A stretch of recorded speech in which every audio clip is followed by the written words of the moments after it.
कृष्णा, ये कृष्ण कौन है और ये राधा क्या है? क्या कृष्ण सिर्फ नाम मात्र है? क्या ये सिर्फ नाम है या फिर कुछ और चीज़? राधा, क्या राधा की सिर्फ नाम है? क्या एक कैरेक्टर है या फिर कुछ और है? कृष्णा, कृष्ण मतलब कर्षण करना। कर्षण मतलब बहुत सरल भाषा में जाएं तो कर्षण का मतलब होता है मैथुन। अभी मैथुन कहाँ और कैसे होती है?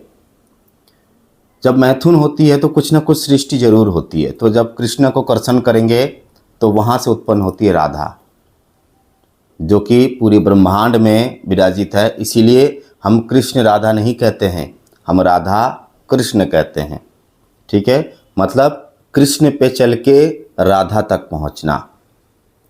कृष्ण को हम एक वाहन की तरह लेते हैं और पहुँचते कहाँ हैं? राधा को, राधा तक पहुँचते हैं, मतलब राधा सृष्टि करते हैं। बहुत सारे यहाँ पर शायद पंडित आएंगे या फिर ऐसे बहुत सारे आएंगे जो इस बात को नकारना चाहेगा, लेकिन मैं आपको बता दूं कि हर कैरेक्टर, हमारे जो भी देव देवी हैं, जो भी भगवान हैं, जिसको हम भगवान कहते हैं, पंच तत्व वाला भगवान, वो सारे सिर्फ कैरेक्टर नहीं है, वो सारे एक कर्म है, एक क्रिया है। जैसे कृष्ण, कृष्ण यानी कि कर्षण, मैथुन। कहाँ पर मैथुन होती है? ये हमारे सांसों पर मैथुन होती है, ईरा और पिंगला के बीच। वहाँ से उत्पन्न होती है राधा यानी कि सुषुम्ना। जब कर्षण करेंगे तो सृष्टि जरूर होगी, मैथुन करेंगे तो सृष्टि जरूर होती है। बिना मैथुन के सृष्टि कभी नहीं होती है, कभी नहीं। आप कहीं पर भी किसी से कैसे भी आप उठा के देख लीजिए, पूरी ब्रह्मांड इस कर्षण पे आधारित है। इसीलिए हम कहते हैं पूरा ब्रह्मांड का पालन करता श्री कृष्ण है, क्योंकि बिना कर्षण किए हुए कभी भी आप कुछ भी प्राप्त नहीं कर सकते। इसीलिए कहते हैं कृष्ण को जपो, कृष्ण हरे तो हर हरे। तो ये कहना जो होता है, ये दर्शाता है कि कृष्ण एक क्रिया है, एक मैथुन है, एक कर्म है। उसे कर्षण करना बहुत ज़रूरी है। सिर्फ कृष्ण कृष्ण कृष्ण करने से कुछ नहीं होता, कुछ नहीं, वो तो हमें फील ही नहीं होगा।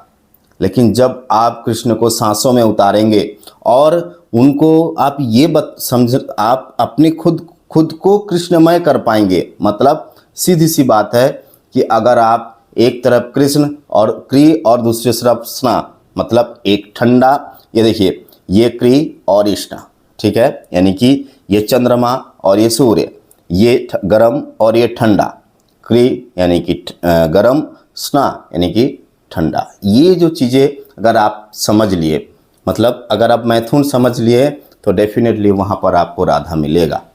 राधा कौन सा रूप में मिलेगा? क्या राधा ऐसे ही कुछ आकार है?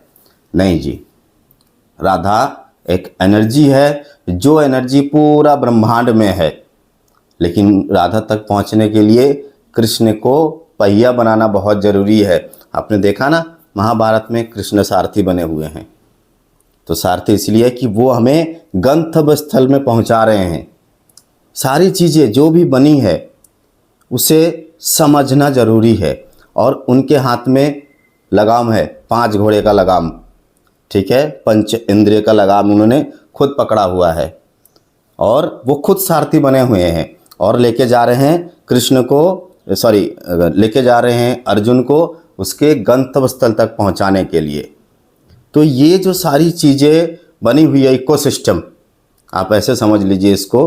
गंतव्य स्थल यानी राधा हमारे जो वाहन है, हम जिस पे बैठते हैं, वो हमारे खुद की शरीर पे हम बैठे हुए, इसको चालन करता कौन है? श्री कृष्ण। तो ये समझना ज़रूरी है। अगर आप इसे समझ गए तो मुझे नहीं लगता कि आपको कृष्ण कृष्ण जपना पड़ेगा, आप खुद में कृष्णमय हो जाएंगे। नमस्कार जी।